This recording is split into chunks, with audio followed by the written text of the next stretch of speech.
Nako, daming gagawin natin. Dumagdag pa tong electric fan. Pero balik na tayo sa mga nakapilang gagawin. Tingnan nga ako dito kung sino yung nakapila, yung susunod na. May 100 pa. Ito yung binigay sa akin ng customer ko nung December. Lagay lang muna natin dito, may paggagamitan yan.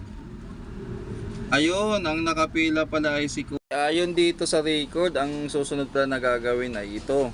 So tawagan ko muna yung may-ari, lagay natin dito yung notebook. Papa, may bagong luto dyan ho na ulam sa karinderya. Pili tayo. Gagawin na. Yung may pira dyan sa notebook sa'yo na, yun na lang gamitin mo. Ayun.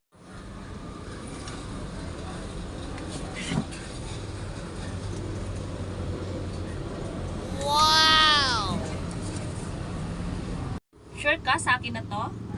Saglit lang, boss. Sige, sa'yo na yan. Gamitin mo. Sige, okay na yan.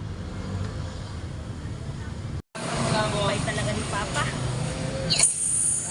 Yahoo! Ayos to. Hey, boss. Nakapag-down na po ba kayo? Hindi ko kasi nalista. Nilagay ko sa notebook. Sure kayo? Anong notebook yung nilagyan ko? Tingnan ko nga. Yung notebook na may cards na kulay puti. Nilagay ko sa unang page. Wala eh. Wala. Oh no. Ba't andito pa yung 100? Teka lang. Ga! Sorry, it's DJ.